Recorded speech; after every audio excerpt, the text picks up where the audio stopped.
Hello friends, हमेशा की तरह आप सभी को मेरी तरफ से जय श्री कृष्ण। राधे राधे।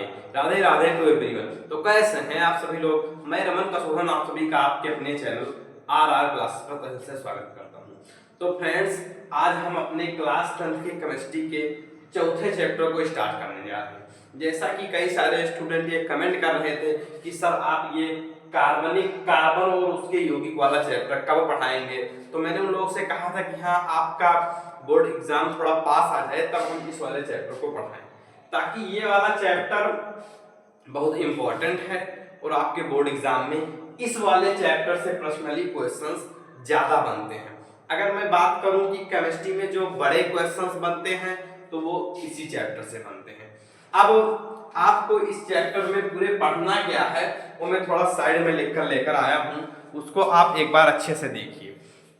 सबसे पहले इस चैप्टर में आपको पढ़ना है, ये मैंने 12 पॉइंट लिखकर मैं लेकर आया हूं।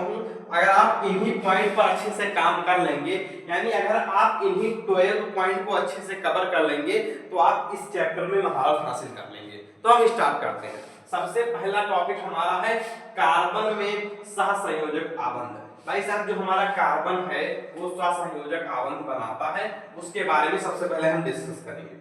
सेकंड पॉइंट हम बात करने वाले हैं इलेक्ट्रॉन बिंदु संरचना। भाई साहब, इलेक्ट्रॉन बिंदु संरचना के बारे में बात हम करेंगे। उसके बाद हम कार्बन के अपर रूप के बारे में बात करेंगे। कार्बन का अपर रूप जैसे फ्लोरीन हो गया, हीरा हो गया, इससे क्वेश्चंस एग्जाम में ऑब्जेक्टिव में बनने के चांसेस बहुत ज्यादा हैं। अब हम कार्बन के प्रकृति के बारे में बात करेंगे कि हाँ, कार्बन जो हमारा है वो प्रकृति में कौन से नेचर का है उसके बारे में बात करेंगे। देन हम हाइड्रोकार्बन के बारे में बात करेंगे। हाइड्रो का मतलब है हाइड्रोजन और कार्बन का मतलब है काइड्रोजन। कार्बन यानी कार्बन और हाइड्रोजन में जो बंध बनते हैं उसके बारे में हम बात करेंगे। हाइड्रोकार्बन के बारे में बात करेंगे। देन हम बात करेंगे समवयवता और समांतर और सजातीय श्रेणी। ये दोनों बहुत मोस्ट इंपॉर्टेंट टॉपिक हैं। अगर हम बात करें तो हम इसको स्टार से 2 स्टार 3 स्टार मार्क कर रहे हैं। ये हमारा हो गया समवयवता और ये समजातीय श्रेणी।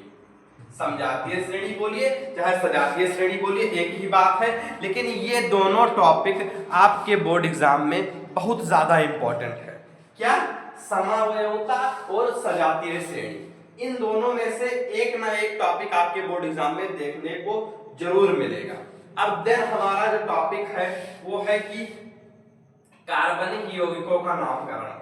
भाई, हमको जो हमारे कार्बनिक यौगिक हैं, दरअसल हम कार्बनिक यौगिक के नामकरण के बारे में हम हाइड्रोकार्बन के बारे में ज्यादा बात करेंगे। जैसे हमारा हो गया मेथेन का क्या है, एथेन क्या है, ब्यूटेन क्या है, प्रोपाइल क्या है, ब्यूटाइल क्या है, मेथाइल क्या है, इन सभी के बारे में इस वाले टॉपिक में बात करेंगे। और ये बहुत इंपॉर्टेंट टॉपिक है। अगर आप क्लास 11th में, क्लास 12th में, बीएससी में अगर केमिस्ट्री पढ़ना चाहते हैं अच्छे से, तो आप इस टॉपिक को बहुत अच्छे से पढ़िए, ताकि ये टॉपिक आप क्लास 11th और 12th के केमिस्ट्री से रिलेट कर पाए और इससे आपके बोर्ड एग्जाम में क्वेश्चन जरूर आएंगे। चाहे 2 नंबर के क्वेश्चन आए, 3 नंबर के क्वेश्चन आए, लेकिन आएंगे जरूर। ये दोनों टॉपिक और ये टॉपिक पक्का क्वेश्चंस बनेंगे।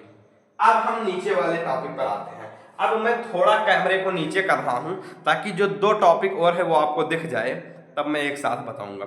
अब मैंने ये बता दिया कि कार्बनिक यौगिकों का नामकरण कैसे करेंगे। अब देन हम आ जाते हैं कि जो हमारे कार्बनिक यौगिक हैं उनका गुणधर्म। यहाँ पर गुणधर्म सिर्फ लिखा हुआ है, लेकिन क्या चाहिए, कार्बनिक यौगिकों के गुणधर्म के बारे में बात करेंगे यहाँ पर। अब देन हमारा जो 2 टॉपिक है, एथिल अल्कोहल और एसिटिक अम्ल, ये दोनों 7 नंबर में। भाई साहब, जो बड़ा क्वेश्चन बनता है 7 नंबर का, 6 नंबर का, जितने नंबर का बनता है उसमें ये टॉपिक कई साल से आ रहे हैं और जरूर पूछे जाएंगे। अगर आपने इन दोनों टॉपिक को पढ़ लिया तो ये मान के चलिए आपके 7 नंबर पक्के हो गए। अगर ये टॉपिक 7 नंबर में नहीं आएगा तो छोटे नंबर में कई बार आ जाएगा, 2 क्वेश्चन दे देगा, लेकिन इन दोनों टॉपिक पर क्वेश्चन पूछे जाएंगे जरूर। अब देन हम आ जाते हैं अपमार्जक और साबुन, इसके बारे में बात करेंगे। अब आई होप कि आपको कैमरे को थोड़ा मैं ऊपर कर रहा हूं, देन हम और चीजें डिस्कस कर रहे हैं। कैमरा हमारा थोड़ा ऊपर हो गया। अब आपको इस पूरे चैप्टर के ओवरव्यू के बारे में पता चल गया होगा कि हाँ हम इस चैप्टर में बात क्या करेंगे, किन किन चीजों को डिस्कस करेंगे। अब सबसे पहली चीज है यहाँ पर कार्बन, हम उसी से स्टार्ट करते हैं कि कार्बन क्या है। हमने यहाँ पर लिखा भाई साहब कार्बन, कार्बन का सिंबल क्या होता है सी। जैसा कि आप सभी लोग जानते हैं कि कार्बन को हम सी से प्रदर्शित करते हैं। आप लोगों ने परमाणु क्रमांक याद किया होगा कि hydrogen, helium, lithium, beryllium, boron, carbon, nitrogen. यानी जो हमारा कार्बन है वो 1 2 3 4 5 6 यानी 6 नंबर पर आता है। जो हमारा कार्बन है उसका परमाणु क्रमांक 6 है। तो सबसे पहली चीज हमारा कार्बन है। कार्बन को हम किससे प्रदर्शित करते हैं, सी से प्रदर्शित करते हैं। और इसका जो हमारा परमाणु क्रमांक है, इसका परमाणु क्रमांक है वो क्या है, 6 है। कार्बन का परमाणु क्रमांक कितना है, 6 है। 6 होने का मतलब है कि कार्बन की, अब हम अगर कार्बन का इलेक्ट्रॉनिक कॉन्फ़िगरेशन करेंगे यानी कि इलेक्ट्रॉनिक विन्यास करेंगे तो आप जानते हैं कि सबसे पहले ऑर्बिटल में 2, उसके बाद फिर 4 और 2 6, इस तरीके से हम करते हैं 2 8 8 18 32। ये मैंने एक वीडियो बना रखी है कि हम इलेक्ट्रॉनिक कॉन्फ़िगरेशन कैसे करेंगे, उस वहां पर आप जाकर देख सकते हैं। तो इसका इलेक्ट्रॉनिक विन्यास क्या हो जाएगा, 2 और 4। क्या है ये इसका इलेक्ट्रॉनिक विन्यास। आप इसको सिस्टमैटिक लिखेंगे, मैं थोड़ा अच्छे ढंग से लिख रहा हूं ताकि देखने में अच्छा लगे। सबसे पहले कार्बन को हम सी से प्रदर्शित करते हैं, ये हो गया हमारा पहला पॉइंट, सी से प्रदर्शित करते हैं। दूसरा पॉइंट क्या है, परमाणु क्रमांक। क्या है, परमाणु क्रमांक। भाई साहब जो परमाणु क्रमांक है कार्बन का वो 6 है। तीसरा पॉइंट क्या है, इलेक्ट्रॉनिक विन्यास। इलेक्ट्रॉनिक विन्यास, इलेक्ट्रॉनिक विन्यास कितना हो जाएगा कार्बन का, 2,4। अब इलेक्ट्रॉनिक विन्यास से चीजें आगे बढ़ती हैं। इलेक्ट्रॉनिक विन्यास का क्या मतलब है कि इसके पास भाई साहब 6 इलेक्ट्रॉन है। इलेक्ट्रॉनिक विन्यास का मतलब होता है इलेक्ट्रॉनों का बंटवारा, यानी इसके पास कुल मिलाकर 6 इलेक्ट्रॉन थे। 6 इलेक्ट्रॉन को हमने 2 ऑर्बिटल्स में बांट दिया, यानी 2 इलेक्ट्रॉन एक ऑर्बिटल में दे दिए और 2 इलेक्ट्रॉन एक ऑर्बिटल में दे दिए। अभी आपको चीजें क्लियर बिल्कुल भी नहीं होंगी। यहां पर आइए, जैसे मान लीजिए कि ये हमारा कोई कार्बन का एटम है। कार्बन के एटम के बीच में होगा नाभिक, बीच में क्या होगा, नाभिक, और इसको इसके चारों तरफ ऑर्बिटल्स होंगे। अब इसके एक ऑर्बिटल में जो पहला ऑर्बिटल है उसमें हमारा 2 इलेक्ट्रॉन मिलेगा, 2 इलेक्ट्रॉन मिलेगा। दूसरे ऑर्बिटल में 1 2 3 4, यहां पर सिर्फ 2 ही ऑर्बिटल की जरूरत है, तो दूसरे ऑर्बिटल में हमारा 4 इलेक्ट्रॉन मिलेगा। यानी कि इसके कार्बन के बाह्यतम कोश में जो हमारा कार्बन है उसके सबसे बाहरी कोश में 4 इलेक्ट्रॉन होंगे। अब इसके जो कार्बन के सबसे बाहरी कोश में 4 इलेक्ट्रॉन है वो बॉन्ड बनाएंगे। क्या बनाएंगे, बॉन्ड बनाएंगे, यानी कि बंध बनाएंगे। अब हमने बात कर ली कार्बन के इलेक्ट्रॉनिक विन्यास, यानी भाई साहब कार्बन का इलेक्ट्रॉनिक विन्यास 2 और 4 होता है। अब इसके बाह्यतम कोश में 4 इलेक्ट्रॉन है और ये चारों इलेक्ट्रॉन बॉन्ड बनाएंगे। हमने यहां पर लिखा कार्बन, भाई साहब इसके बाह्यतम कोश में हमको 4 इलेक्ट्रॉन दर्शाना है। अब 1 2 3 4, अब हमने इसके बाह्यतम कोश में 4 इलेक्ट्रॉन दर्शा दिया। भाई साहब ये चारों इलेक्ट्रॉन भूखे हैं, इनको भूख लगी है, बैठे हैं, बोल रहे हैं कोई आओ और हमारे साथ बॉन्ड बनाओ। भाई साहब मान लीजिए आप भूखे हैं, आप बैठे हैं, तो आप यही सोचेंगे कि हाँ हमारी मम्मी आए और खाना लेकर आए। मम्मी आए चाहे कोई आए, खाना तो लेकर आए तो हम खाएंगे, हमारी भूख मिट जाएगी। उसी तरीके से ये जो चारों इलेक्ट्रॉन है ये सोच रहे हैं कि कोई आए और हमारे साथ बॉन्ड बनाए। बॉन्ड क्यों बनाए? अच्छा, ये ऐसा सोच क्यों रहे हैं कि कोई आए हमारे साथ बॉन्ड बनाए? इसलिए सोच रहे हैं क्योंकि किसी भी कार्बन को, कार्बन नहीं किसी भी एटम को, कार्बन ही नहीं सभी एटम को, किसी भी एटम को अस्थायी होने के लिए उसके बाह्यतम कोश में 8 इलेक्ट्रॉन होना जरूरी है। भाई साहब, ऐसा ऑक्टेट का रूल है कि किसी भी एटम को अस्थायी होने के लिए 8 इलेक्ट्रॉन की जरूरत होती है उसके बाह्यतम कोश में। भाई साहब, यहाँ कार्बन के बाह्यतम कोश में 4 इलेक्ट्रॉन है, इसलिए इसको 4 इलेक्ट्रॉन की और जरूरत है। भाई साहब, मान लीजिए आप 4 रोटी खाते हैं तब आपका पेट भरता है। आपके पास 2 रोटी है तो आप ये सोचेंगे कि 2 रोटी कोई और लाकर हमको दे दे तो भाई साहब हमारा पेट भर जाए। हम अपने पेट के मालिक हैं, हमारा पेट भर जाए और हमारी भूख मिट जाए। अब इनको 8 रोटी की जरूरत है, इनके पास 4 रोटी है, तो ये सोच रहे हैं कि भाई साहब कोई 4 रोटी और लेकर आए और हमारा पेट भर जाए, हम अस्थायी हो जाए।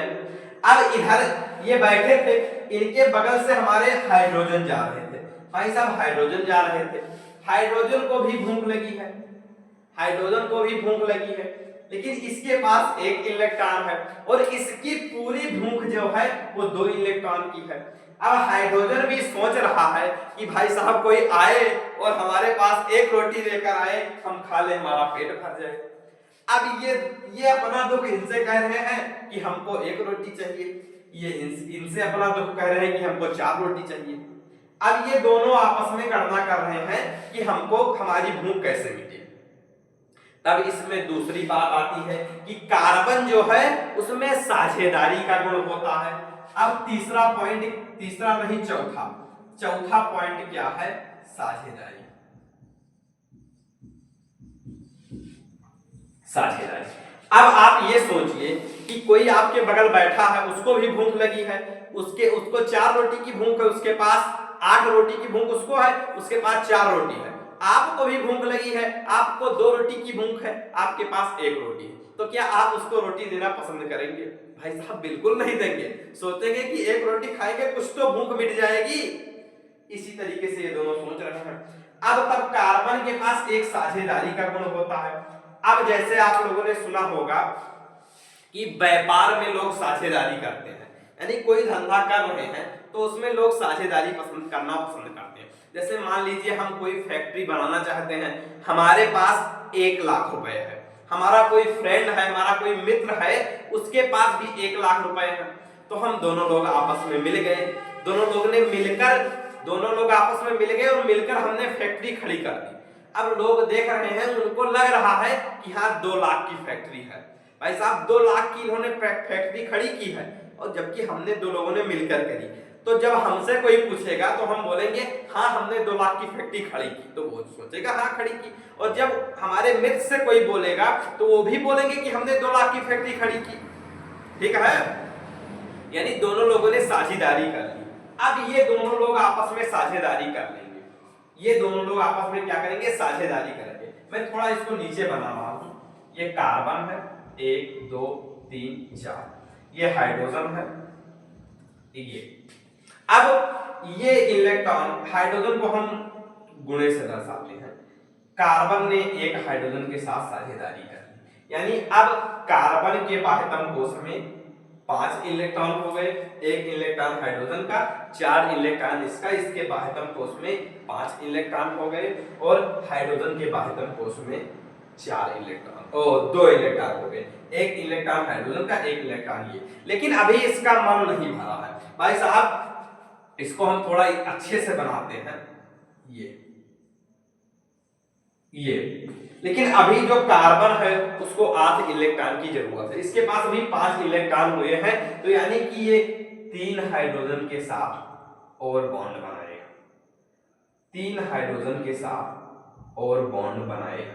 ठीक है, जो हमारा हाइड्रोजन है, जो हमारा कार्बन है, वो 3 इलेक्ट्रॉन के साथ, 3 हाइड्रोजन के साथ और बॉन्ड बनाएगा। अब ये अब ये जो हाइड्रोजन है ये समझ रहे हैं कि हमारे पास दो दो इलेक्ट्रॉन है, इनका भाई साहब इन्हें दो इलेक्ट्रॉन की जरूरत थी, दो इलेक्ट्रॉन इनको मिल गए। अब ये जो कार्बन है ये इस तरीके से अपने आप को समझ रहा है। एक सेकेंड, हम इसको अच्छे से बना रहे हैं। ये जो कार्बन है ये अपने आप को इस तरीके से समझ रहा है, यानी अब ये जो कार्बन है इसने चार हाइड्रोजन के साथ साझेदारी कर ली। चित्र थोड़ा गंदा बनाया, मैं एक बार फिर से बनाने की कोशिश कर रहा हूं। ये जो हमारा कार्बन है इसने चार हाइड्रोजन के साथ बॉन्ड बनाया और चारों बॉन्ड बनाने के बाद इसके पास कितने इलेक्ट्रॉन हो गए, इसके पास हो गए 8 इलेक्ट्रॉन और हाइड्रोजन को दो दो इलेक्ट्रॉन की जरूरत थी। उन चारों ने इसके कार्बन के साथ बॉन्ड बना लिया और सबके पास दो दो इलेक्ट्रॉन हो गए, ये खुद अस्थायी हो गए। आई होप कि आपको समझ में आ गया होगा। अब मैं चित्र एक बार फिर से बनाने का प्रयास कर रहा हूं। भाई साहब ये हमारा कार्बन है, इसने एक बॉन्ड बनाया हाइड्रोजन के साथ, चार हाइड्रोजन के साथ बॉन्ड बनाया। ये हमारा एक हाइड्रोजन, ये इस तरीके से इसके चित्र को हम दर्शाते हैं। अगर इलेक्ट्रॉन के दर्शाएंगे तो ये हमारा हाइड्रोजन है, ये इस तरीके से हम दर्शाएंगे कार्बन के बंध को। उसके बाद जो हाइड्रोजन है इस तरीके से लगा है। आई होप कि आपको अब चित्र क्लियर हो रहा होगा कि ये जो इसके पास एक एक इलेक्ट्रॉन थे हाइड्रोजन के पास, वो सभी ने मिलकर कार्बन को दे दिए और कार्बन की भी वैलेंसी पूरी हो गई और हाइड्रोजन की भी वैलेंसी पूरी हो गई। तो इस वीडियो में हमने क्या देखा, कार्बन के बारे में डिस्कस किया है कि हमारा जो कार्बन है उसको हम C से प्रदर्शित करते हैं। कार्बन का परमाणु क्रमांक 6 होता है, कार्बन के बाह्यतम कोश में 6 इलेक्ट्रॉन होते हैं। कार्बन का इलेक्ट्रॉनिक विन्यास 2,4 होता है। इलेक्ट्रॉनिक विन्यास का क्या मतलब होता है, इलेक्ट्रॉनों का बंटवारा, यानी हम इलेक्ट्रॉनों को कैसे बांटेंगे उसका मतलब होता है इलेक्ट्रॉनिक विन्यास। और चौथी चीज जो हमने देखी कि कार्बन में साझेदारी का गुण होता है। भाई साहब जो हमारा कार्बन है वो इलेक्ट्रॉनों की साझेदारी करता है। और हमने सबसे पहले देखा कि हम इस पूरे चैप्टर में कौन कौन से टॉपिक पढ़ने वाले हैं। आई होप कि आपको यह वीडियो लेक्चर बहुत अच्छे तरीके से समझ में आ गया होगा। अगर आपको वीडियो समझ में आ गई है तो आप वीडियो को लाइक करिए, चैनल को सब्सक्राइब करिए, बेल आइकन को प्रेस करिए ताकि रोज आने वाली वीडियो की नोटिफिकेशन सबसे पहले आपके पास पहुंचे। और मैं इसी तरीके से आपके पूरे चैप्टर को पढ़ाता रहूंगा, इसलिए मैंने यह चैप्टर सबसे लास्ट में स्टार्ट किया है। मैंने धातु वाला चैप्टर स्टार्ट किया था, लेकिन ये चैप्टर बहुत इंपॉर्टेंट है। अगर आप इसको अच्छे से पढ़ेंगे तो अच्छा मार्क्स अचीव कर पाएंगे। तो फिर मिलते हैं नेक्स्ट वीडियो में, तब तक के लिए थैंक यू।